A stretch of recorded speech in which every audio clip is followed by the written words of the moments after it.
يوم السبت في تنزانيا وتحديدا في ملعب بنيامين مكابا، الاهلي عنده مهمه امام يانج افريكانز. كنت فاكرها زيك بالظبط مهمه سهله، ولكن صدقني بعد ما تعرف اللي انا عرفته بعد الحلقه دي اكيد هتغير وجهه نظرك. في الحلقه دي هنرجع تاني للسلسله اللي انا بحبها وانتوا بتحبوها، واي فريق هيقابل الاهلي في بطوله خارجيه هناخده ونفصصه مع بعض ونطلع منه كل المعلومات اللي نقدر نطلعها، زي اميز اللاعبين وتشكيله الفريق ونقاط القوه ونقاط الضعف وازاي الاهلي يقدر يتعامل معاه.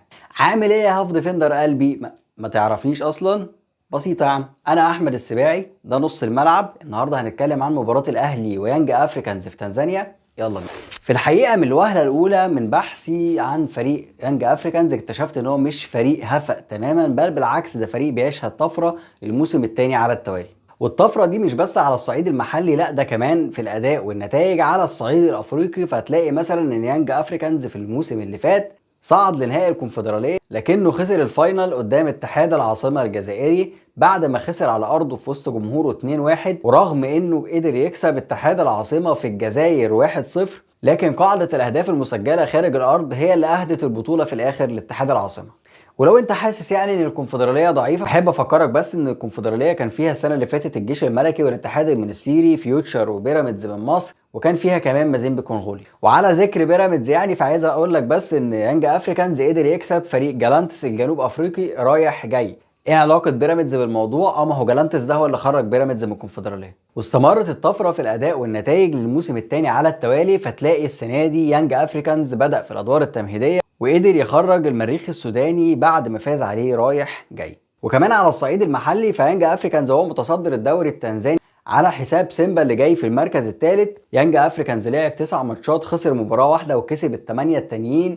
عنده 26 هدف في الدوري المحلي وهو اقوى هجوم، ودخل مرماه 5 اهداف فقط وهو اقوى دفاع. وواحده من المفاجآت اللي اكتشفتها وانا بتعرف على يانج افريكانز هي ان اخر لقاء جمعه مع سيمبا التنزاني غريمه التقليدي في لقاء قمه الدوري التنزاني اللي اتلعب يوم 5 نوفمبر اللي فات، قدر يانج افريكانز يكسب فيه سيمبا 5-1.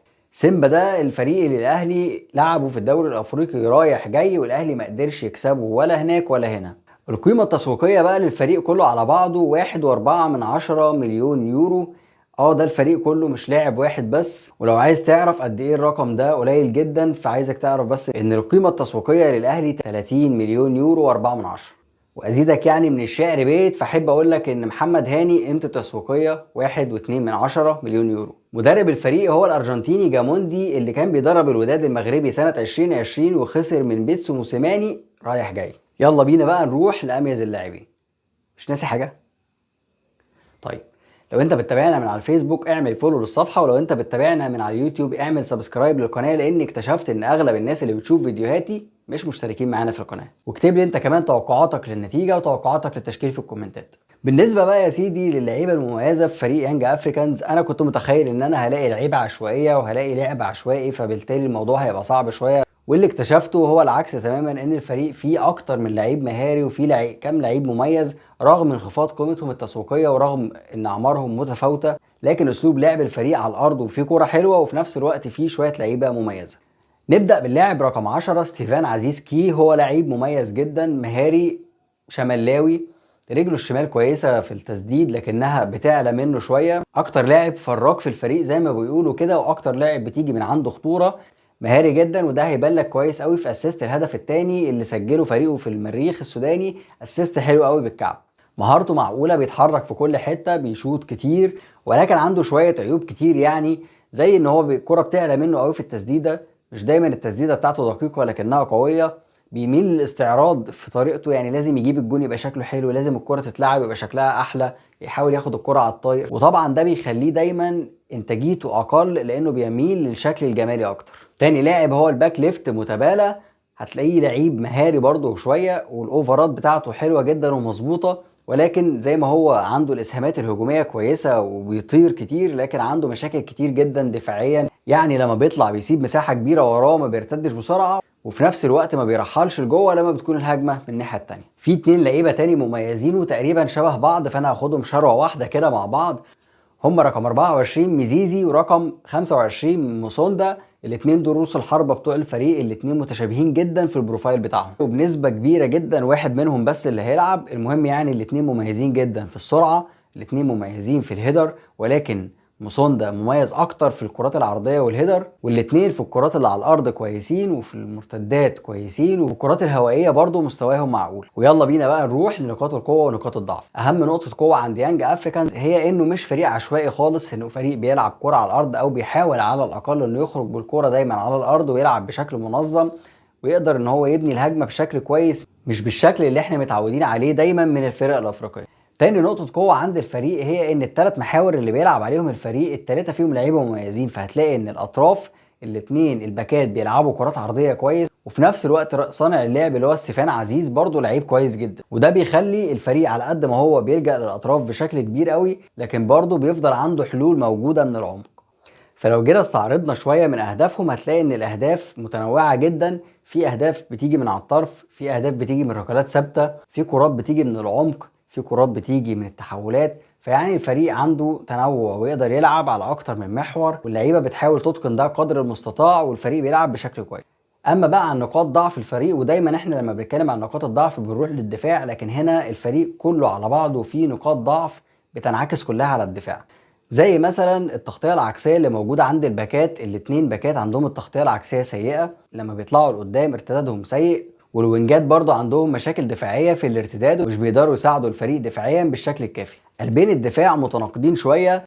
ابراهيم حماد رقم 2 لعيب مميز جدا في الالتحامات الهوائيه والارضيه، وبيقدر يستخلص الكوره بشكل كويس جدا، وبيقدر كمان يطلع بالكوره بشكل معقول. وفي نفس الوقت المدافع الثاني اللي جنبه جوب رقم 5 مدافع سيء على الجانب التكتيكي، ومدافع سيء في التمركز، ومدافع مش احسن حاجه في الالتحامات ولا الهوائيه ولا الارضيه. كمان في قله خبره مجتمعه عند كل لعيبه تقريبا، مش لعيبه خط الدفاع بس، لا ده لعيبه الفريق كله، وده بيؤدي بقى لارتباكات دفاعيه، وده واضح جدا مثلا في ماتش شباب بلوزداد اللي خسروه بثلاث اهداف ساذجه جدا، واول هدف فيهم كمان بالذات يعني اخطاء ما تطلعش من مراكز شباب، وده كان واضح جدا من خضتهم من الجمهور، وان اللعيبه مش مستوعبه ان هي بتلعب في المستوى ده. لكن طبعا اللعيب ده مش هيكون حاضر بقوه يعني في ماتش الاهلي، لانهم بيلعبوا على ارضهم وفي وسط 60,000 متفرج. العيب الاخير اللي انا عايز اتكلم عليه هو ان الفريق لما بيندفع هجوميا بيلعب بسذاجه مش طبيعيه، وبيبقوا كسولين جدا كمان في الارتداد، فده بيخلق مساحات كبيره جدا لدرجه انك ممكن تروح مثلا 5-3، وده ظهر في الهدف الثالث بتاع شباب بلوزداد في الجزائر لما كانوا بيهاجموا بكل خطوطهم، في الاخر خالص الكره ارتدت عليهم في الوقت بدل الضايع، والكره انتهت فعلا بهدف. لكن شوف بقيه اللعيبه تقريبا بتتمشى في الملعب ومش قادرين ان هم يرجعوا يغطوا، او مش عايزين يرجعوا يغطوا. في المجمل يعني الفريق ده فريق متوسط، فريق منظم وبيلعب كرة كويسة لكنه في المتناول، لان ببساطة كل حاجة في الاهلي احسن. الاهلي افضل كمدرب وكلعيبة وكامكانيات وكقيمة تسويقية وككورة بتتلعب وكنتائج وكل حاجة، الاهلي افضل طبعا بكتير جدا. الحاجة الوحيدة اللي في صالح يانج افريكانز في الماتش ده هي الجمهور واجواء الملعب. وبمناسبة بقى الاجواء والجماهير، فعايز اقول لك ان وانا بتابع الماتشات والملخصات بتاعت يانج افريكانز وقع في ايدي ماتش سيمبا ويانج افريكانز اللي اتلعب على نفس الاستاد ده، وكانت حاجه تحزن قوي بصراحه ان دوله زي تنزانيا بيتلعب فيها مباراه قمه المفروض بالنسبه لهم، الاستاد 60,000 متقفل، واحنا عندنا في مصر اللي هي ام الدنيا، اللي هي قول زي ما انت عايز، اللي هي اصلا مؤسسه الاتحاد الافريقي، لما بنلعب مباراه القمه بين الاهلي والزمالك بيبقى المنظر ده. بالنسبه لطريقه اللعب المتوقعه من كولر فهتبقى اكيد طبعا 4-3-3، مش هيغير حاجه.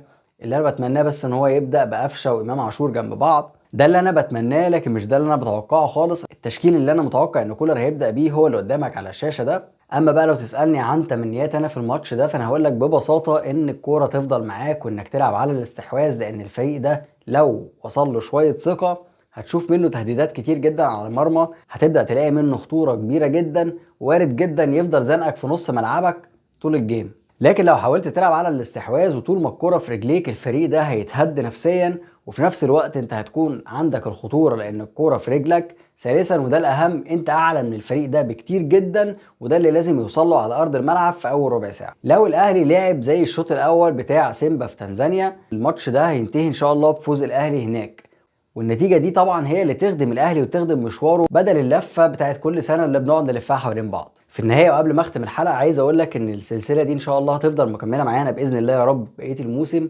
وانتظر ان شاء الله شغل افضل بكتير في كاس العالم للانديه وكاس افريقيا باذن الله. اشوفك الحلقه الجايه.